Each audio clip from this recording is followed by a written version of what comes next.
शांताकारं भुजंगशयनं पद्मनाभं सुरेशं विश्वाधारं गगनसदृशं मेघवर्णं शुभांगं लक्ष्मीकान्तं कमलनयनं योगिभिध्यानगम्यं वंदे विष्णुभवभयहरं सर्वलोकैकनाथं। मंगलम भगवान विष्णु मंगलम गरुड़ध्वज मंगलम पुंडरीकाक्ष मंगलाय तनोहरि। ओम नमो भगवते वासुदेवाय। आज का दिन आप सभी के लिए मंगलमय हो। सावन महीने में प्रतिदिन श्रीमद् भागवत महापुराण की कथा का श्रवण करने से जीवन में होने वाली अज्ञानवश पाप कर्मों से छुटकारा मिलता है, साथ ही 1000 गोदान के बराबर पुण्य की प्राप्ति होती है। हमारे चैनल पर आप प्रतिदिन श्रीमद् भागवत महापुराण की कथा का श्रवण कर सकते हैं। साथ ही इस चैनल पर सावन मास में आने वाली सभी व्रतों की कथा और व्रत से संबंधित जानकारी भी व्रत से पहले उपलब्ध करा दी जाती है। इसलिए हमारे चैनल को अवश्य सब्सक्राइब करें, साथ ही बेल आइकन को भी दबा दें और कथा अच्छी लगे तो लाइक अवश्य करें। अब आइए सुनते हैं सावन मास कथा का 27वां अध्याय। श्री सुखदेव जी कहते हैं, गोपियां रात भर रोती हुई सो गईं। सूर्योदय हुआ। अक्रूर जी संध्या वंदन आदि नित्य कर्मों से निवृत्त होकर रथ पर सवार हुए और उसे हाँक ले चले। नंद बाबा आदि गोपों ने भी दूध दही मक्खन घी आदि से भरे मटके और भेंट की बहुत सी सामग्रियां ले ली तथा वे छकड़ों पर चढ़कर उनके पीछे पीछे चले। इसी समय अनुराग के रंग में रंगी हुई गोपियां अपने प्राण प्यारे श्री कृष्ण के पास गईं और उनकी चितवन मुस्कान आदि निरख कर कुछ कुछ सुखी हुई। अब वे अपने प्रियतम श्याम सुंदर से कुछ संदेश पाने की आकांक्षा से वहीं खड़ी हो गईं। यदुवंश शिरोमणि भगवान श्री कृष्ण ने देखा कि मेरे मथुरा जाने से गोपियों के हृदय में बड़ी जलन हो रही है, वे संतप्त हो रही हैं। तब उन्होंने दूत के द्वारा मैं आऊंगा यह प्रेम संदेश भेजकर उन्हें धीरज बंधाया। गोपियों को जब तक रथ की ध्वजा और पहियों से उड़ती हुई धूल दिखती रही तब तक उनके शरीर चित्र लिखित से वहीं ज्यों के त्यों खड़े रहे, परंतु उन्होंने अपना चित्त तो मनमोहन प्राण वल्लभ श्री कृष्ण के साथ ही भेज दिया था। अभी उनके मन में आशा थी कि शायद श्री कृष्ण कुछ दूर जाकर लौट आए, परंतु जब नहीं लौटे तब वे निराश हो गई और अपने अपने घर चली आई। परीक्षित, वे रात दिन अपने प्यारे श्याम सुंदर की लीलाओं का गान करती रहती और इस प्रकार अपने शोक संताप को हल्का करती। परीक्षित, इधर भगवान श्री कृष्ण भी बलराम जी और अक्रूर जी के साथ वायु के समान वेग वाले रथ पर सवार होकर पाप नाशनी यमुना जी के किनारे जा पहुंचे। वहां उन लोगों ने हाथ मुंह धोकर यमुना जी का मरकत मणि के समान नीला और अमृत के समान मीठा जल पिया। इसके बाद बलराम जी के साथ भगवान वृक्षों के झुरमुट में खड़े रथ पर सवार हो गए। अक्रूर जी ने दोनों भाइयों को रथ पर बैठाकर उनसे आज्ञा ली और यमुना जी के कुंड पर आकर वे विधि पूर्वक स्नान करने लगे।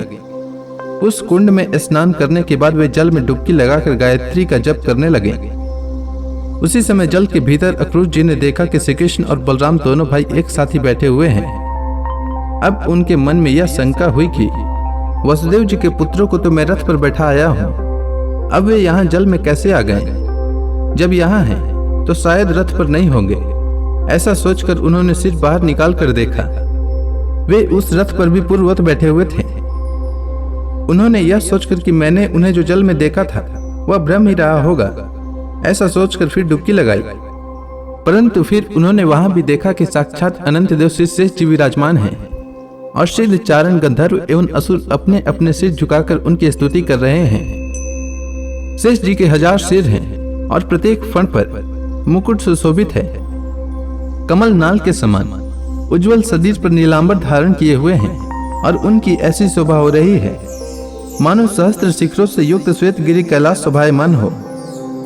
अक्रूर जी ने देखा कि शेष जी की गोद में श्याम मेघ के समान घनश्याम विराजमान हो रहे हैं।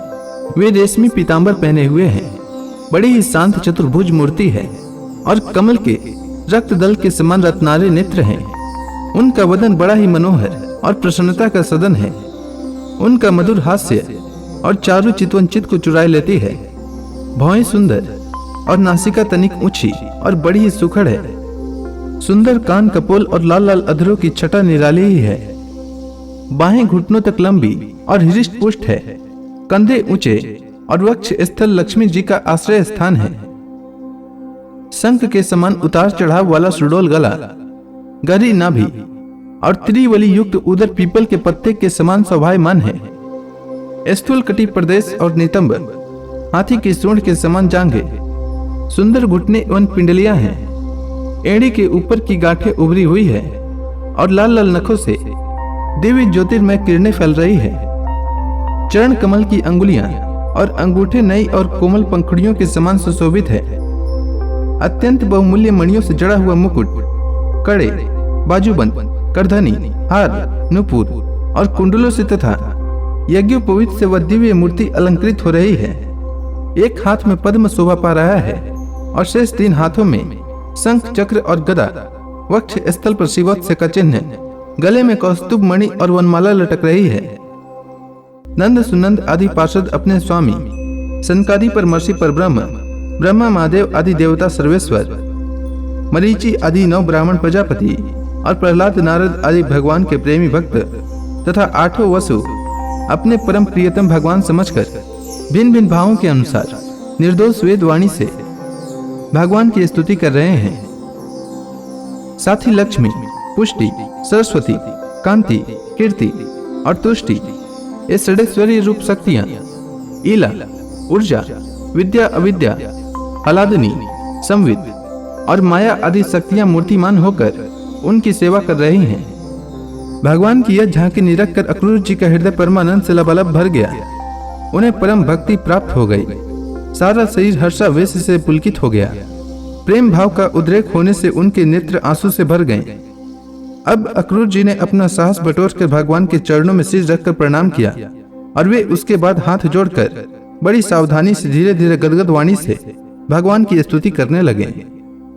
तो इसी के साथ यह अध्याय समाप्त हुआ। इसके आगे की कथा मैं कल के अध्याय में सुनाऊंगा।